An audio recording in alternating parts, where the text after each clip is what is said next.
Hello everybody and welcome back to another YI video, and today I'm going to be talking about a recently released, fairly recent anyway, title called The Precinct. You may have seen it over the last 6 or 7 months. It's basically like a kind of GTA style game, but you play as the cops instead of the criminals. So there's already a different angle there, and actually it's one I'm surprised hasn't been done earlier, or been done already a long time ago. But essentially, the game is a nice little independent title that was... it's not too big, it's not too long a game either, so your value of it for the price is going to really come down to how much you appreciate the gameplay. Because right out of the bat, I will say that you could probably burn through the story of this in a day, maybe two, of just a couple sit-down sessions. I'd say...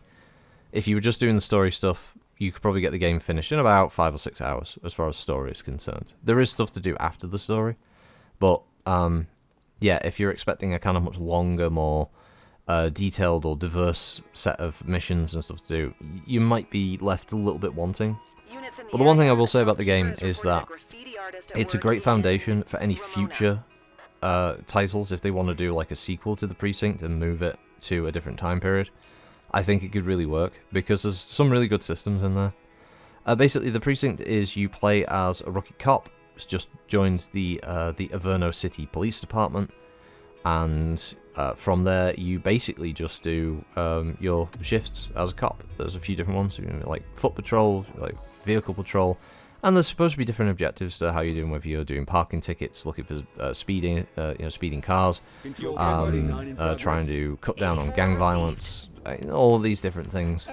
And as you're traveling around, you can optionally have call-outs that can be generated. So as you're walking your patrol or you're driving around, you might suddenly get told, oh, there's a burglary going on over this, and you can drive over to the, you can respond, drive over to the location, try to arrest the criminal or criminals before they can run. Sometimes they'll fight, sometimes they'll jump in a car and drive off, and it causes a chase. Sometimes they will immediately surrender. Depends. So there's a lot of dynamic kind of events that can occur in the Precinct, in the sense that you never know what kind of crime is going to be committed nearby, and your reaction to it and how you approach it, what direction it comes on, can make some call-outs easier or harder depending on the setup. I will say one of the biggest problems that I did find with the game is that when you do get a call-out that will be... there's people like having a fight on the street, and you drive up to the location, you got your siren going, you jump out of the vehicle, and they'll run away. Obviously you can't chase both people at the same time, but you catch one of them, you arrest them, and all you read them as rights, you cuff them, drag them back to a location. You now have no idea where the other guy ran, and then after a set time the game will just go, oh, he escaped, and you failed to get all the people, so you get like a minus on your XP for that, which really kind of wound me up a lot of the time, because there's no way that you can possibly be in two places at the same time. You can't possibly keep up. You do have an AI partner in the form of Kelly, but he is useless. Yeah, that's the word. He is completely useless at being able to do anything dynamically. Like, he will sometimes chase perps and he will fire a taser at them, but his accuracy with the taser is so bad, it's laughable. It is funny to watch him chase a perp where you're just jogging along going, come on, Kelly, I believe in you, man, you can do this. Yeah, he will rarely, if ever, tackle a suspect or taser them for you, so he's kind of useless in that respect. He will occasionally take, like a person who's surrendered, he will occasionally arrest them for you, but that then creates another problem, because one of the things when you do grab a perp or they surrender to you and you bring them right side, you can frisk them, so you can maybe find like illegal goods that they might be carrying, like weapons, that kind of thing, drugs, counterfeit goods. But you could also you check their ID to see if there are any outstanding warrants, and then you can, like, if they're driving, you can breathalyze them and get them to open the trunk. You can't do that kind of thing if Kelly arrests them. That's just apparently just done off screen. So you lose XP because you didn't do all of those steps. So it's kind of frustrating in that respect. But when you aren't dealing with the multiple assailants thing, and you see a driver and they speed away, you hit the lights, siren goes, and you chase. Some car chases in the game can be really, really fun, because the way that the AI will navigate the city is quite unpredictable, so it can create some wacky chases. Some of them are just completely mental, and it can be really, really fun. And the cool thing is that dynamic police patrols driving around, if they see a speeding driver and you're chasing it, they will hit the lights and they will start chasing as well. So sometimes you get out with like a fleet of cop vehicles chasing this one suspect around. On rare occasions, the suspect will get out of the vehicle and then they will like steal a different one, and then the chase goes on because now they're in a new vehicle driving away, and stuff like that. So you can end up in some really crazy chases, and just like the number of like things that you smash through, the amount of property damage you cause is great. Those moments are fun, and yeah, there's like a nice kind of routine to the gameplay. I don't dislike it at all. I actually think the Precinct is a solid little game, and I do kind of like police procedural type games where you kind of do some of the mundane alongside some of the more exciting stuff, like just checking IDs, making sure people are sort of they're not up to anything, that kind of thing, just doing like routine checks. That's kind of fun in games, and there are a few out there like Police Life Simulator and stuff that come up, but they've always been a bit jank. This is probably the best just being a cop game out there at the moment, for me personally. Don't expect like a massive modern GTA style city. Like the area you get to play in is okay, but it's not vast. It's not a huge location.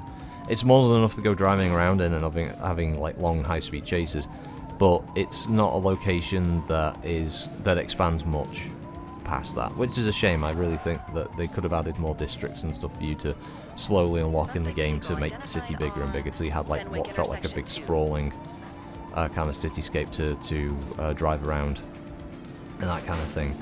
But there are plenty of different crimes that you have to keep track of. Some of them are infringements that can just end up with a fine. Others are obviously more arrestable offences. You can put perps in the back of your car, driving back to the police station. You can book them and stuff like that. And there's like a very tiny competitive element where you're trying to get the most XP for all the arrests and stuff that you're responding to compared to the other patrols that are out there. So sometimes it's just good to be the ones that got the highest clearance rate of that time, that day.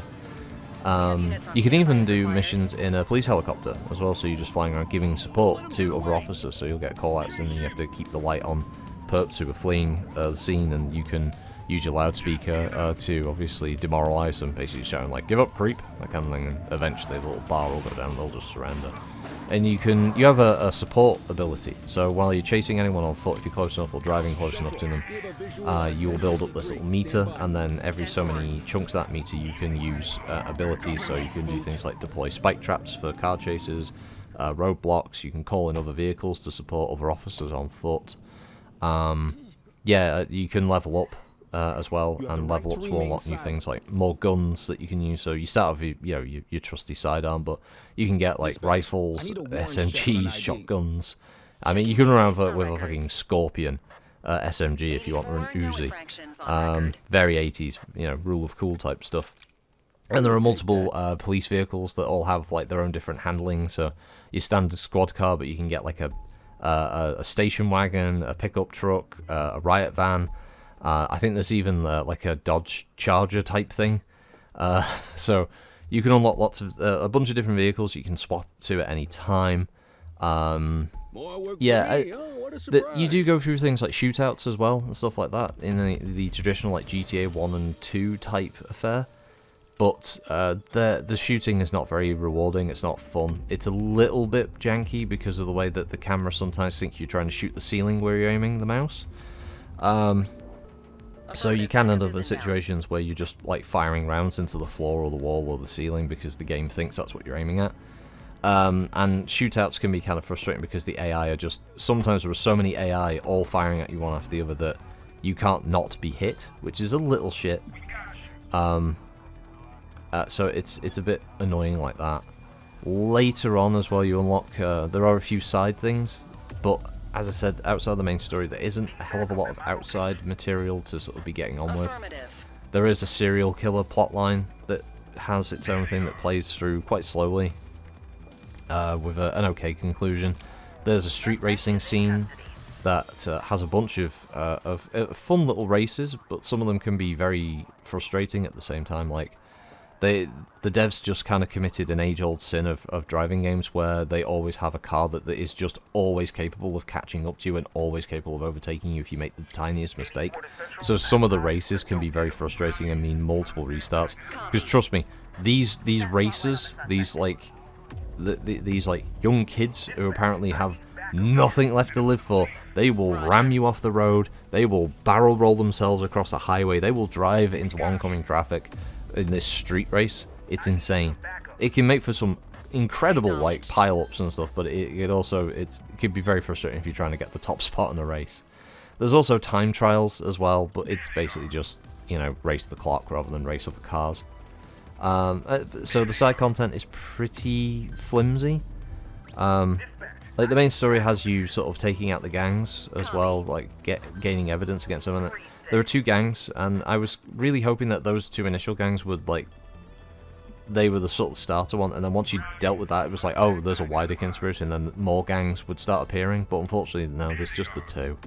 And once you do that, then you just can't, you do the final mission of the game.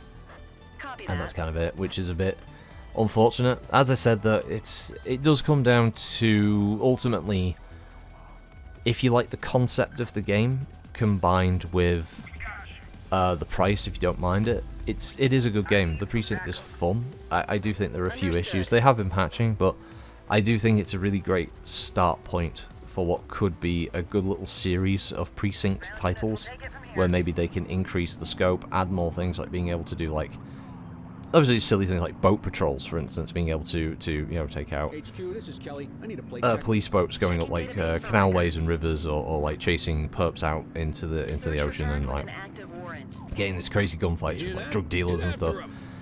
Being able to add like more types of police vehicles and equipment and unlockable abilities and stuff. I definitely think that there could be like the Precinct 2 that's bigger and better. Unless they have plans to do like DLC support, I don't know at this point. But yeah, overall, it is a thumbs up, but it's not like a straight thumbs up. I definitely think there are a few things that kind of take you out of the experience a little bit. It can have funny moments of just open world dynamic wackiness that can happen with these games, like cars exploding. When they take too much damage, you just see civvies go flying off. Kelly can end up just doing some wacky shit on his own. Just, you know, it's just funny to watch like NPC drivers just like plow into each other for no discernible reason. Sometimes, as I said, the car chases can be quite dynamic and can have their own unique outcomes, depending on how they've like driven around and what they encounter and crashing into stuff.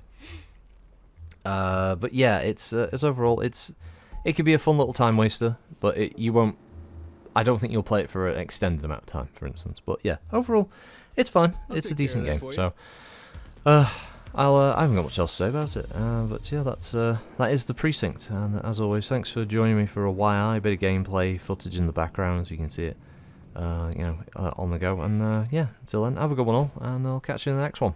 Bye bye.